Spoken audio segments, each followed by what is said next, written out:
todos em pé para aclamarmos o Santo Evangelho.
Esteja convosco. Proclamação do Evangelho de Jesus Cristo, segundo Marcos.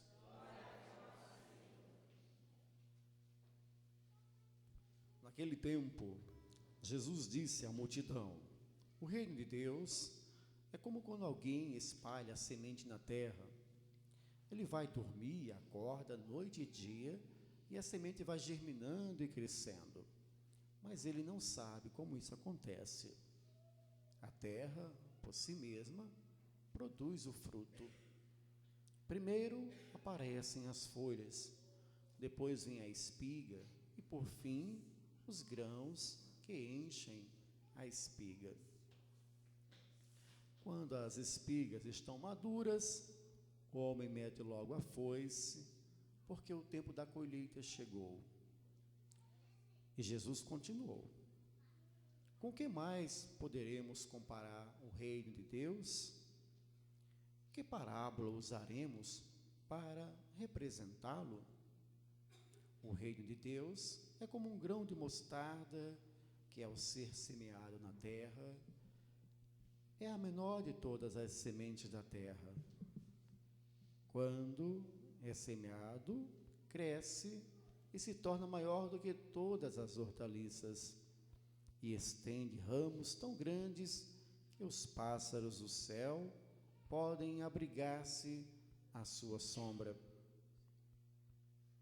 Jesus anunciava a palavra usando muitas parábolas como estas, conforme eles podiam compreender. E só lhes falava por meio de parábolas, mas quando estava sozinho com os discípulos, explicava tudo.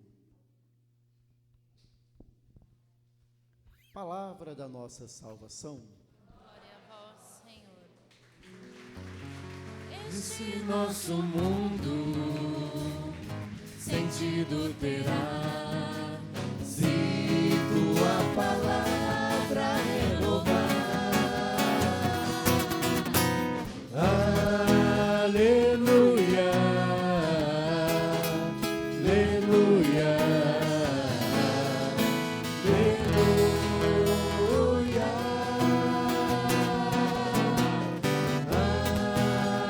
aleluia, aleluia,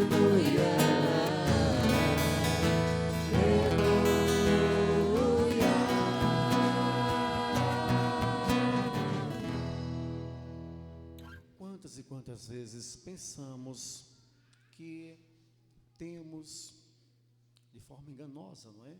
Que temos o controle da situação em nossas mãos. O homem controla o tempo, o homem controla as catástrofes, o homem controla a vida, o homem prolonga a vida, Muitas vezes o homem imagina ter o controle de tudo, ter o controle da história, mas na verdade Deus tem o controle do mundo, do tempo e dos homens. Nós somos guiados por Deus, nós estamos nas mãos de Deus, não nas mãos dos homens. Isso é uma ilusão que marca o homem moderno, né? Principalmente esse homem moderno, marca fortemente.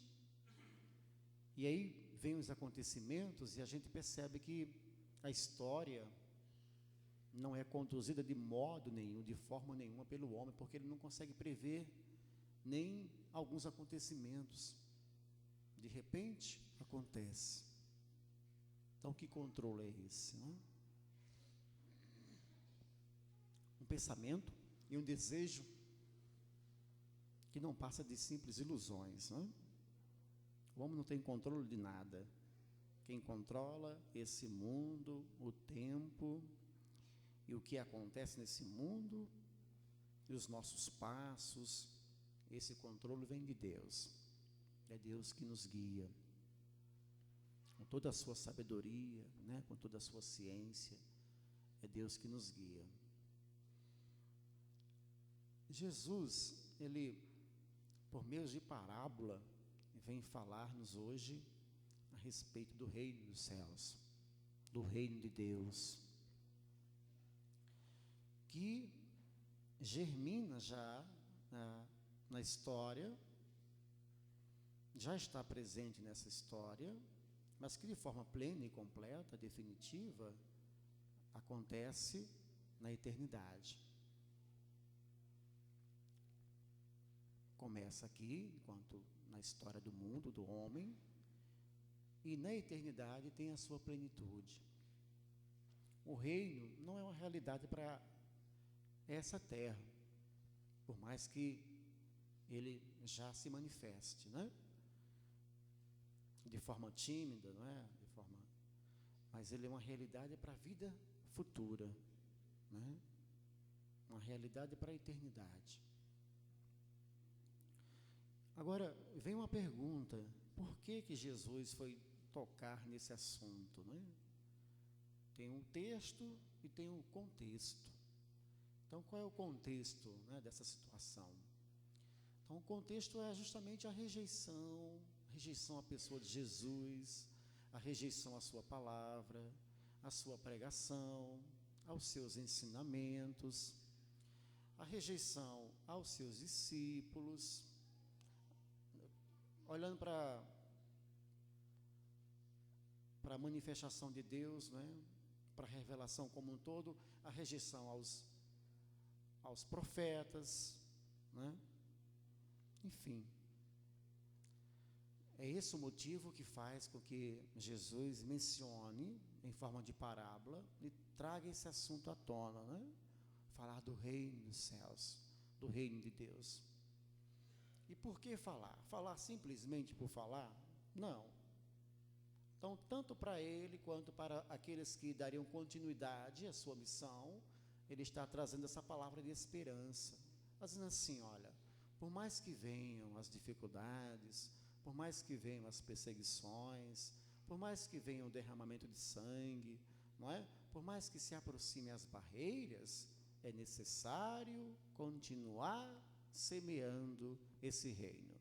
É necessário continuar anunciando. É necessário continuar a missão. Isso valia para ele mesmo, porque estava sendo rejeitado, e valia também para os discípulos, né, que estavam mais próximos do Senhor, e que depois, né, da sua elevação, eles vão, de fato, passar muitas dificuldades, né, no campo da missão. Então, essas palavras serviam assim para encorajá-los. Vem sim dias difíceis, vem sim perseguições, mas vocês não devem parar, vocês não devem desistir. E um grande sinal dessa manifestação do reino, dessa presença do reino já no meio de nós, é o próprio Senhor Jesus, que, comparando aí as parábolas de hoje, é essa semente enviada pelo Pai, plantada nos corações dos homens, e que tinha tudo para dar errado, tudo, absolutamente tudo, né? E justamente no momento da morte, parecia assim que uma pedra foi colocada ali nos nossos sonhos, na nossa esperança, não é? Impedindo a nossa felicidade. E assim como a semente que tem que morrer para nascer, justamente morrendo, Jesus nasce para a glória do Pai, ressuscita para a vida definitiva. Esse é o grande sinal do reino de Deus. Às vezes parece não estar acontecendo, parece estar derrotado. Entretanto, no silêncio, na calma, né, as escuras, ele vai se transformando, ele vai crescendo lentamente, mas ele está acontecendo no meio de nós. Não é o homem que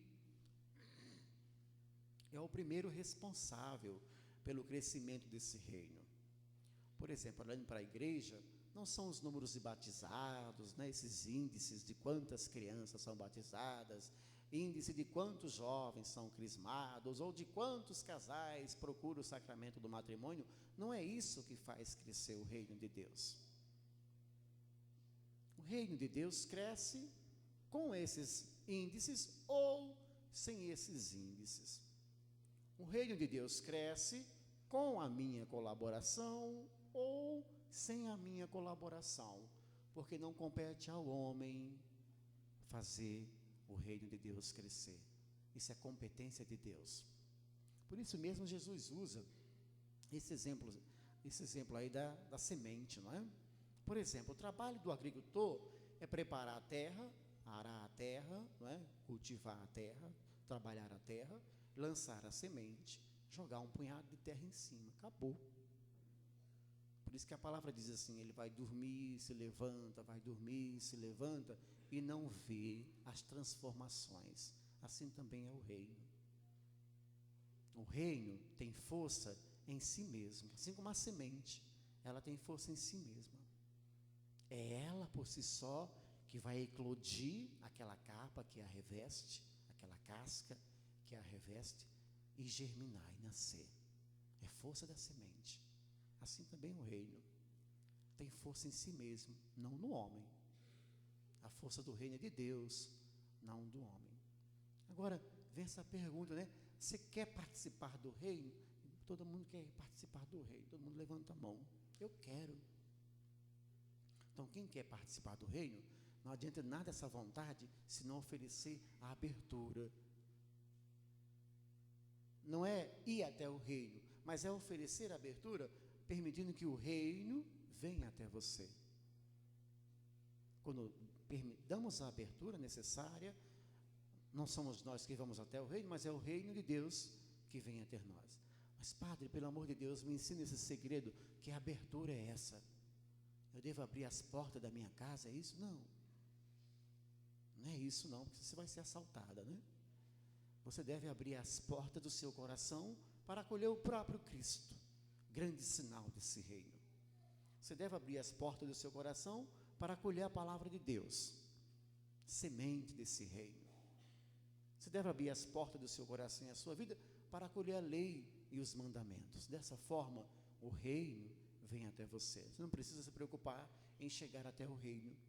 Por isso rezamos na oração do Pai Nosso: venha a nós o vosso reino. É isso mesmo.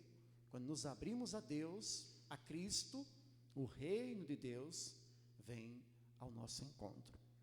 Mas é necessário essa abertura. Inicialmente, o primeiro passo é essa abertura. Quando nós olhamos assim para um missionário, o que significa um missionário, né, diante de 7 bilhões de pessoas? Parece nada, mas esse um missionário é sinal desse reino. Esse homem imediatista, esse homem que quer tudo apressado, esse homem que quer tudo para o agora, tem dificuldade em refletir a respeito do reino, porque o reino é essa calmaria, essa mansidão, esse estado devagar esse jeito de ser mineiro, né? Bem lento, com muita calma, não é? Sem pressa. Você não vai trabalhar hoje? Daqui a pouquinho. Nisso passa meio-dia, né? Chega 1h da tarde e ele está lá tomando um café da manhã. Né? O reino acontece dessa forma. Esse homem imediatista que quer tudo em sua rapidez, em sua agilidade, vai ter certa dificuldade com entender, interpretar, né?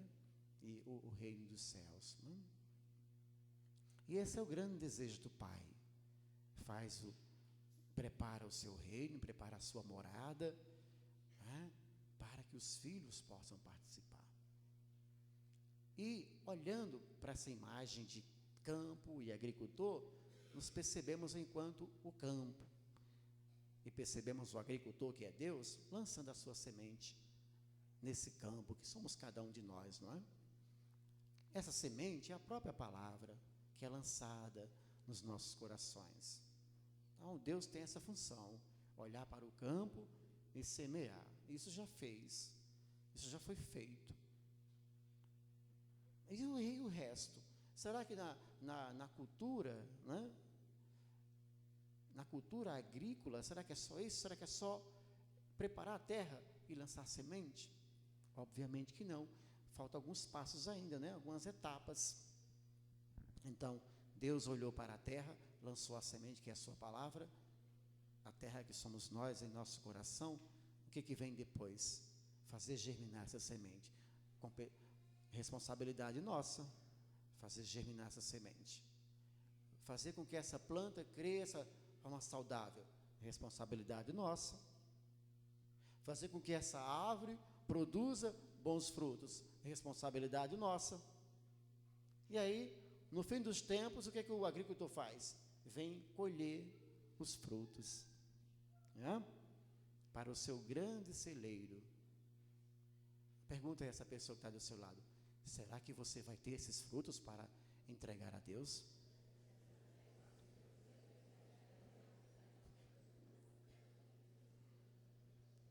Será que você vai ter esses frutos para apresentar a Deus? Veja, 2 etapas compete ao Pai, 3 etapas compete ao homem: fazer germinar, cuidar do crescimento, produzir os frutos. E mais uma etapa a Deus: colher os frutos para o seu grande celeiro. É isso que interessa.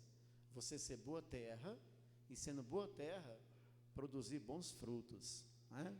Dessa forma não será esquecido, não será esquecida, né? Será colhida para a grande casa do Pai. Louvado seja nosso Senhor Jesus Cristo.